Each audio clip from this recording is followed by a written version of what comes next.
Our speaker tonight is Dr. Wayne Lewis. He's going to be talking about charter schools. Dr. Lewis is an associate professor at the University of Kentucky. He obtained his PhD from North Carolina State University. He's championed charter schools in Kentucky based on his research in Louisville and Fayette County Public Schools. He spoke to the Kentucky Legislature Interim Joint Education Committee, and I also have what you said. Mind if I say that? Mind if I quote you? His quote to the Kentucky Legislature was, "What happens to those children if we don't provide them, what happens to those children if we don't provide them with alternative options? We've gotten to the place where we are more interested in defending institutions that don't serve children well." He is a champion behind Senate Bill 8. Kentucky Governor Matt Bevin, is a champion for charter schools. I give you Dr. Wayne Lewis. Good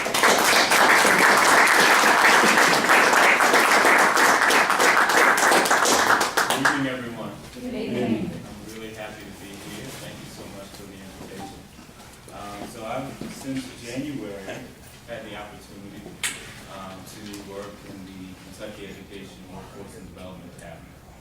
So I've been there since January, working with Secretary Al Heiner, where I serve as Executive Director of Education Programs. And it is an amazing opportunity that we have under Governor Bevin's leadership to do some things over the next couple of years.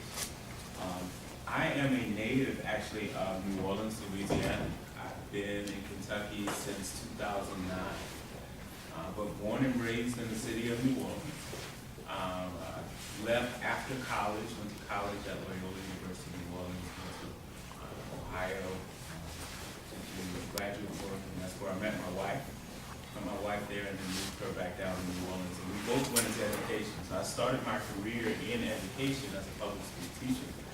In middle schools and in high schools, started initially in the New Orleans Public Schools, which at that time was the lowest performing school district in the state of Louisiana.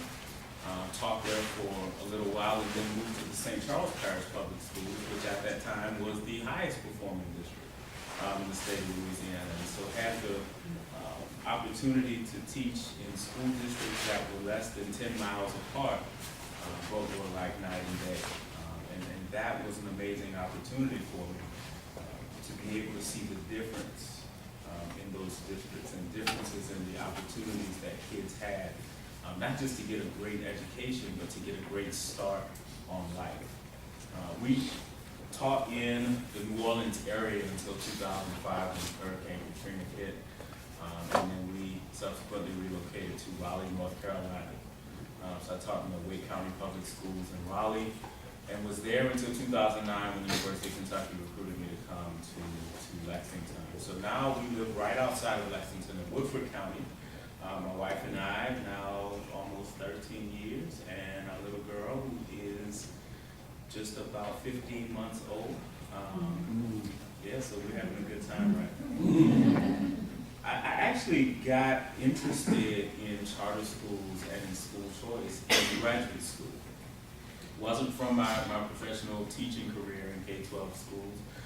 We actually had a charter school law in Louisiana before I left. I had no idea what a charter school was. I started studying charter schools because my graduate advisor at North Carolina State studied charter schools, Lance Fosarelli. So I started to learn about them, started to get interested in them, and been in that line of work ever since.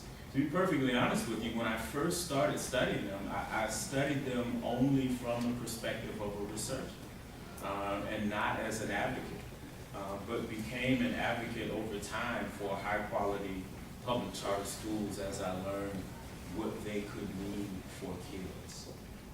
So that's just to give you a little bit of background. In terms of what our topic is tonight, I like to start first and foremost with the definition of charter schools. And I usually take it not for granted that anybody has any type of depth of understanding of what they are. To be truthful, the topic is a little bit more complicated than folks usually think it is. Charter school legislation gets pretty specific, and so we'll try to talk through some of that stuff. In talking to Eric, we thought we'd spend about the first 30 minutes, maybe not quite so long, talking, and then have about 15 minutes for conversation afterward. But let me tell you, I have absolutely no objections to you stopping me along the way and asking questions. And so if you want to stop me along and talk, we can do that as well. Does that work for everyone? Sure. All right, so charter schools are relatively independent or autonomous public schools. One of the most frequent questions that I get about charter schools from folks, even folks who have lots of expertise in education, is, well, what about the private charter schools? And the truth is, there's no such thing as a private charter school, because all charter schools are public schools. So then we get into the question, well, what exactly is a public school? And there's more to that question, I think, than folks would usually think is to it. So let's talk about that. First of all, to be a public school, it means that you're open to the public, right? It means you're not closed to any specific group of people. It means that kids that attend the school are not charged tuition, no tuition to attend a public school. It means that the schools are funded by tax dollars, usually some combination of federal, state, and local tax dollars.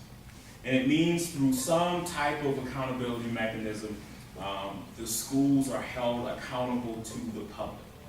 Now, what that public accountability looks like is a little bit different, even with traditional public schools. And so I break that accountability conversation down into three different types of accountability. One, which is what we've seen most often in public schools, and that's accountability for inputs. In other words, ensuring that what goes into public schools in terms of resources, in terms of people, meets certain criteria. So the requirement that teachers have certain licensure or have certain degrees, have certain qualifications, that's inputs-based accountability. The second type of accountability would be performance accountability, and that's something we've heard a lot more of late, which is accountability for the outcomes, what we see with students. So we give a lot more standardized assessments now than we used to, and we hold schools accountable for how kids perform on those assessments. That's an outcomes or performance-based accountability. The third type of accountability is one that we don't talk about very often with public schools, but I believe is really important. And we'll talk about it quite a bit in reference to charter schools and school choice, and that is consumer accountability. And that's the accountability that parents, that families can exercise with public schools, or private schools for that matter, when they are dissatisfied with the quality of services that they're receiving. And it's not much different than the consumer accountability that we exercise with grocery stores. All right, so my family, we shop at the Kroger, which is pretty close to where we live. That's probably the prime reason why we shop there, but we're satisfied with what we're getting. If for some reason my wife made the decision that she didn't like the quality of meat anymore, or I didn't like the produce, or they stopped carrying lines that we don't like, then we'd be able to go back to the drawing board and say, well, yeah, Kroger's pretty close, but maybe we'll try something else.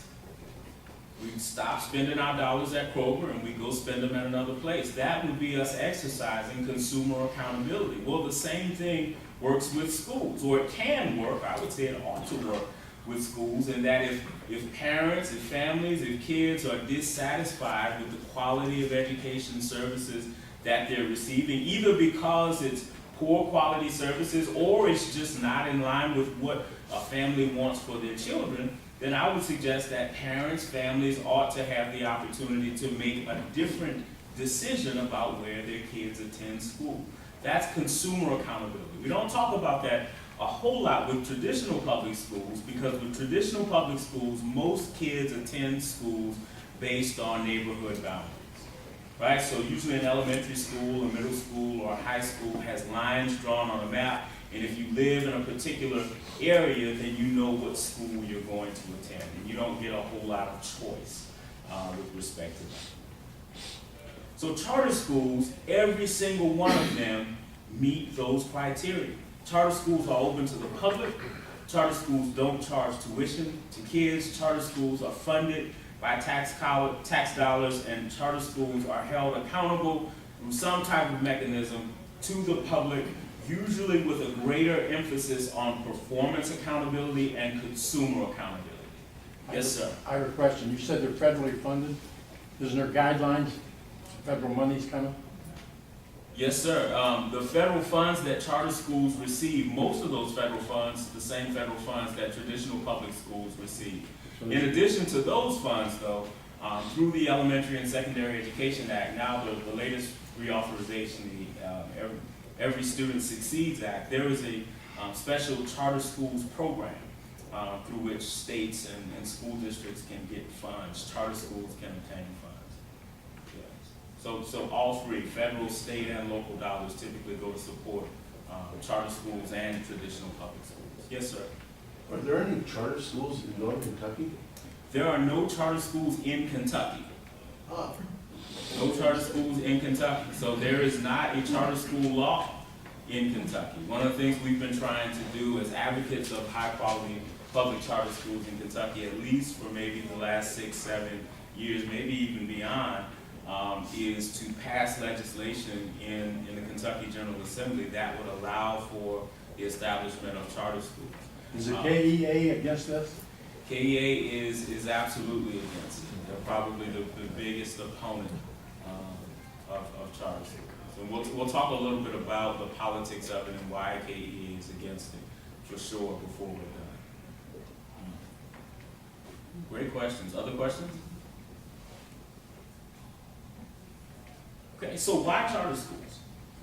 Why go down this route? Why not be satisfied with what we're getting with traditional public schools? Well, beyond the obvious fact that traditional public schools, while they tend to serve relatively well the middle kid, the average, the typical kid, at the extremes of the spectrum on lots of different indicators, traditional public schools haven't served kids on those ends of those spectrums very well. The performance of groups of kids has not been what we'd like them to be. And so the obvious reason why we look to alternatives to traditional public schools is that we want schools that better serve all kids well.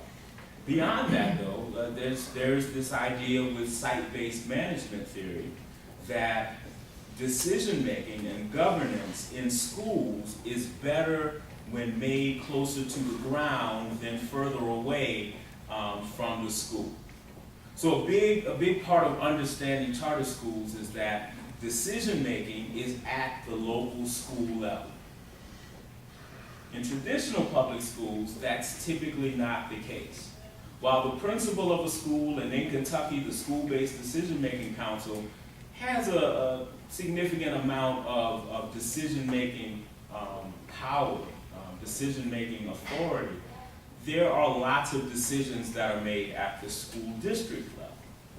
The idea behind charter schools and behind site-based management theory is that those decisions would be better made at the school level. So with charter schools, you have a board that is appointed usually and empowered to make decisions for that school, rather than a school board that's distant from the school. Yes, sir. How many is in a classroom in a charter school? That's going to vary. The idea behind a charter school is that it's independent, it's autonomous, and so there are not a lot of things that I can tell you about charter schools across the board. I mean, truthfully though, it's like there are not a lot of things I could say about traditional public schools across the board, because one on one side of town could be different than another one on the other side of town, even in the same school district. Yes, ma'am. You hear a lot about magnet schools in Ohio, and those are charter schools there. Is that kind of how this would, is this your vision? So magnet schools and charter schools are different. Right, I mean, I know that there's a specific focus in a magnet school, but is that kind of what you would, how you would lay this out? Well, we have magnet schools in Right. Kentucky as well. Mm-hmm. The difference between a magnet school and a charter school centers on that independence, that autonomy piece. while a magnet school has a particular focus usually that attracts kids to it from across the district, charter schools usually have that too. Magnet schools are district-run schools. So the local school district still runs a magnet school, even though it has that specific focus. Charter school may have a specific focus, but it's not run by the local school district. It's autonomous. Yes, ma'am? You say it's run by a board, but where do people on that board come from? So this is one of the things that varies with charter school legislation. We currently have charter schools in 42 states and the District of Columbia. And the specifics of charter school legislation varies a bit from state to state. In general, in terms of the boards that are at the local school level, those boards are usually appointed. So there's an initial appointment when a group applies for a charter, for who those board members are gonna be, and then that board continues to select members to fill seats as they're vacated. Who appoints them? Initially, whoever it is that's applying for the charter. So if you, me, and 2 or 3 of our friends were applying for a charter, applying to the state of Kentucky for a charter, whoever was authorized to give a charter, we would be responsible for making that initial appointment, and the appointment of those members would become a part of our application that's considered. Yes, sir. Charter schools have taxing ability? Do they have taxing ability? The actual school? Yeah, No, like sir. like regular school districts do. No, a charter school wouldn't be able to tax itself. I mean, tax the people. Wouldn't be able to tax, yeah, so the individual school wouldn't be able to tax the people. Yes, sir. If you wanted to form a charter school in Kentucky, what would be your first step? We have to pass legislation in the legislature that would allow us to be able to have one. That's the first thing we have to do. That's why we've been fighting so hard the last couple of years to do it. Has there been any state senators or congressmen that have put forth legislation to try to get something passed? Yes, sir. Every year, at least for the last 5 or 6 years. Every year. And Who's the last- lead guy? In the Senate, for the last couple of years, that legislation has been sponsored by Senator Mike Wilson from Bowling Green. And in the House, that legislation has been sponsored by Representative Brad Montel from Shelbyville. Yeah, charter schools is one of those issues in Kentucky where there is complete political polarization. So there is not one Democrat in the state of Kentucky, Senate or House, who's been willing to support a charter school. Surprise, surprise. So complete polarization. That is not necessarily the case across the country. What we tend to see is usually conservatives support charter schools, although not completely. You find even some conservatives that don't always support charter schools in, lots of times in rural districts, in smaller rural districts. And we can talk a little bit about why. Progressive Democrats have, especially as of late, have tended to be supportive of charter schools as well. Opponents of charter schools have been most Democrats, frankly. Teachers unions, and traditional civil rights organizations that are aligned with teachers unions. Yes, ma'am. If we could get a charter, would we take over the facilities of an existing school, or do you have to build a school? So that's one of the details of the legislation. So in the legislation that Senator Wilson filed this year, which passed the Senate, charter schools would be able to lease available space from traditional public schools or anywhere else. They don't actually get to use facilities without paying for them. But if there's available space that a traditional public school district is not using, then they would be obliged to lease that space to a charter school. I don't guess you ever have one school with a charter school and a traditional on the same facility. You do have that in some states. You do. It's not typical, but you do. I've seen examples in New York State and in Texas. Yes, sir. So you're at UK, correct, in Lexington? I'm technically at UK. I'm on loan from UK to the state for the next couple of years. I was just wondering, because I'm assuming you're in the Department of Education at UK. I'm in the College of Education, Department of Educational Leadership. Do you have any friends there? Do I have lots of friends at UK. You mean in the College of Education? Exactly. I have lots of friends. I don't have lots of friends who are supportive of charter schools and school choice. I can tell you right now, I got a feeling, you got a lot of friends in this room. I hope so. Yes, sir. How are students selected to attend charter school? Yeah, really great question. So what happens in most cases is there are fewer seats available in charter schools than there are students who are applying. And so there's usually a lottery where students are selected. Now, depending on the state, there can be preference given to certain groups of students. So in Senator Wilson's bill, there was preference given to students who come from low-income families to receive free and reduced price lunch, and to students who are attending persistently low-achieving schools. That is because his bill was a pilot project bill, which was specifically aimed at closing achievement gaps in Lexington and in Louisville. In statewide bills, statewide legislation where you have charter schools, that's not typical. It's usually much more the case where it's a lottery, and preference might only be given for a kid if his or her brother is already attending there, or sister's already attending there, or if mom or dad is a teacher there. So it's not based on academic ability? No, sir. No, sir. That's one of the big differences as well between charter schools and what we see actually with a lot of our magnet schools in Kentucky, where admission is based on academic ability. Yes, sir, in the back. Do you have any free with a curriculum, or do you have to follow the Common Core program?